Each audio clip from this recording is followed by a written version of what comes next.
found yourself wondering, how did I end up here? I used to be this person full of light, full of joy, full of happiness. I used to be the person that believed that the sky was the limit. I used to be the person that believed that I could do anything. What happened to me? How did I lose my joy? How did I lose my power? How did I lose my spark? It's very easy to look at your younger self and to be like, oh my God, I used to have so much time. I used to be so happy. I used to have this light, this spark. What the heck happened to me? But let me tell you, life happened to you, okay? Life happened to you. You probably have bills. You probably have like more classes to take. You probably, I don't know, maybe you have a child. You have some family responsibilities. You have life happening. Especially if you're in your 20s or if you're in your 30s, you're probably going through a bunch of life transitions right now that no one, frankly, tells us about.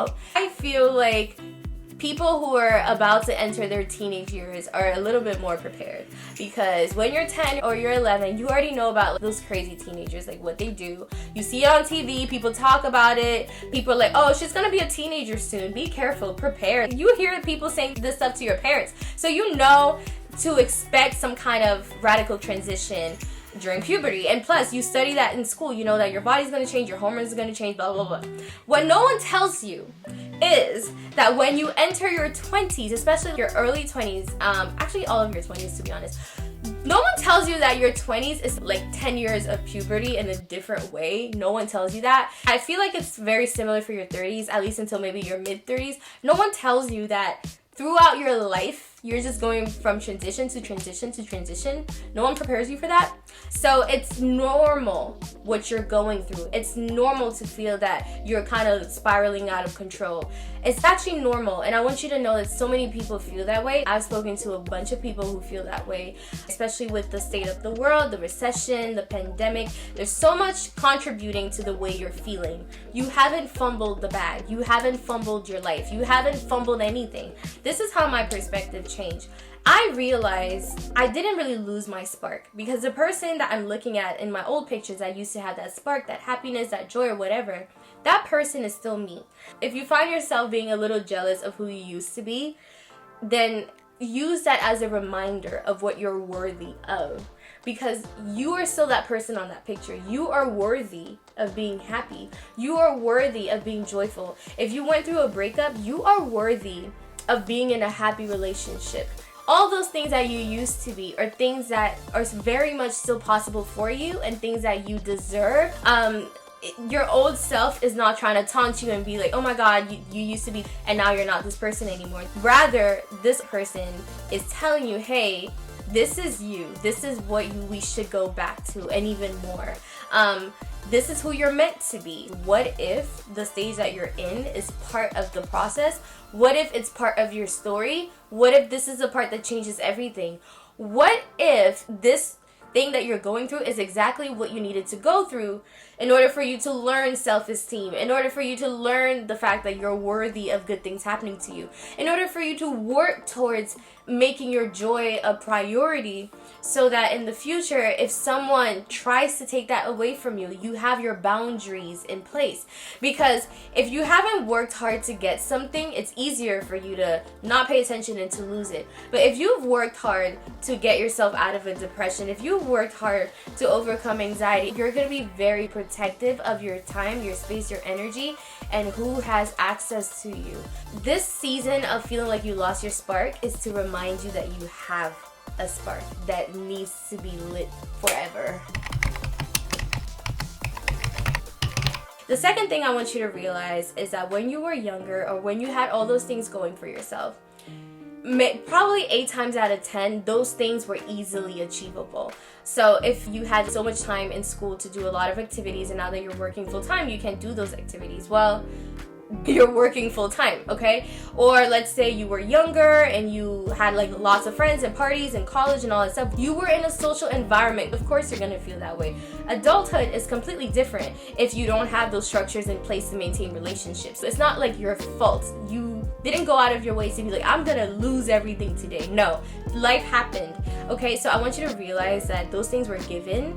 Now that things aren't there and you can't just get them easily, it's time for you to learn how to create them for yourself. It's time for you to learn how to cook. If the food isn't just dashed out and there's no free pizza or like free burgers or free Chick-fil-A or whatever. If there's no free food, it's time for you to learn how to cook, how to find the ingredients that are necessary to create that life that you're going after. Even the Bible says, ask and you shall receive, seek and you shall find, knock and the door will be open to you. I believe that our lives are very much structured that way. In the beginning, things come easily, like ask and you shall receive. You don't even ask sometimes and you just be getting things. Like you're happy, you're joyful, things are just, coming all the time. And then you find yourself in this weird stage of life where you're in the seeking stage. Seek and you shall find. When you find yourself feeling like you've lost your spark, it's time for you to start seeking. And once you seek and you find, then you know which doors to knock at, and then the doors will be open to you.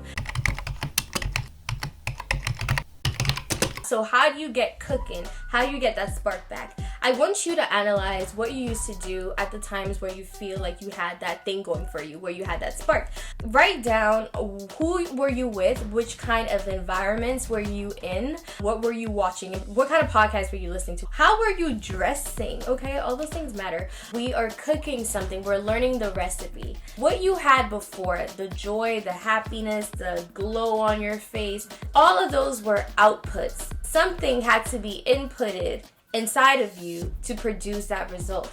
If you were happy all the time, there must have been something around you for you to feel that way. So it's essential that you study what type of life you were living at the time in order to find the patterns. You might find that at the times where you were so happy and joyful, you listened to happy music. But now you're listening to sad music that's making you depressed. If at those times you were watching shows that really fired you up and entertained you, start finding shows that do the same thing for you right now. If you used to go to the gym a lot at a certain period of your life, and you can clearly see the correlation between I used to go to the gym all the time and I used to be very happy. Well, chances are if you start working out again, you might get that kick. Because the thing about losing your spark is that it's not instantaneous. Sometimes, unfortunately, you actually know what led to that. But for the times when the change was more insidious and things slowly started deteriorating, you might not always know what happened. It was just gradual changes that led to you feeling like you lost your spark. So that's why it's so important to go back and to study what exactly happened. Second thing is, who were your friends? Who were you hanging out with? You might find yourself losing your spark when you're around people who are not super duper in love with you, who are not really pouring life into or encouraging you. It's a little bit harder to make friends because of everything going on right now, like the pandemic, and a lot of the institutions that we relied on to make those connections easily are completely different today. Because of that, I would love for you to create that social environment virtually. I would say check out some YouTubers that you really resonate with, like me. Hit the like button and subscribe. Watch some sermons, listen to podcasts that are fulfilling, that empower you. Create that environment around you. We're cooking this joy, we're cooking this happiness. Before you had it easy, but now God wants you to get the recipe. It's time for you to learn how to cook. And the best part about having the recipe is that you can start creating those emotions on command. You're like, I know exactly what it takes for me to start feeling joyful. I know exactly what it takes for me to get motivated. Because once you have the recipe, you have the script, you have the formula, you can create that in your life when you want to. Go to people who have what you're looking for. Go to people who have the spark. It's important to put yourself in social groups with intention. For example, you could use Meetup, the Meetup app, you could use Facebook groups, you can find some kind of community that focuses on some kind of hobby that you have or an interest that you have. And don't think that's cliche or that it's embarrassing to go out of your way to make friends, because the friends are just not out there so easily seen like they used to be. So you have to go out of your way to be like, okay, this is the type of community that I want, and I'm going to seek those people out. I've been able to build community by going to a church that has a lot of young people and young people groups. So that's how I was able to kind of hack the code and get a community. You could do that, and you could do other things like find the people on Instagram and especially Twitter. You can broadcast a tweet out there and be like, hey, who's into this that lives here? fire, and then like people want to connect, okay? We all want that connection. Like, remove the guilt and the shame from you. You're not fumbling anything, okay? It's time for you to just get your power back, because this is your opportunity to learn how to cook and to get that recipe for yourself. Another thing I want to highly recommend is reading books from people that you aspire to be like. Read some biographies, some autobiographies, some self-help books, the Bible being number one. Highly recommend the book of life. The thing about reading specifically biographies or autobiographies is that you start realizing that all these amazing people that you look up to, they still went through life. Intentionally remind yourself that there is more out there for you, because the spark that you lost is not actually lost. It just needs to be reignited. You need to connect yourself to someone else that has a spark. I love this book, Woman Evolve by Sarah J. Her story motivates me so much. Another thing I want to share that really helped me when I felt like I had lost my spark is that God reminded me of my identity and who I was. That's so important, and that's why I'm saying that your old self, the old beautiful person that you felt like you were, is not trying to taunt you. It's just that person is just really trying to urge you to get back to where you used to be and to even go further than that. God reminded me of my identity. He's like, no girl, this is not who I said about you. This is not who I said about you. You are meant to be a light. You are meant to shine. You're meant to be a light. And I'm speaking this to you as well. Like, you are here to be a light. You have a purpose. You have something beautiful about you. That's why you're able to look back and be like, oh, I had that. If you didn't have something beautiful about you, how would you even be able to go back and realize that you had that thing? You get what I'm saying? So you have it. It's in you. You were designed to be that beautiful, happy, light person. You were designed. It's by design. It wasn't an accident. You didn't just get it by accident. It was easier perhaps back then, but it wasn't an accident. It wasn't by chance. It wasn't random. Ask God to restore you. That's a prayer I prayed. I was like, God, I'm running out of juice. I'm running out of oomph. Can you restore me? And he did. He did in the most beautiful way possible. Yeah, so I think this video is over now, guys. I've spoken for a little while.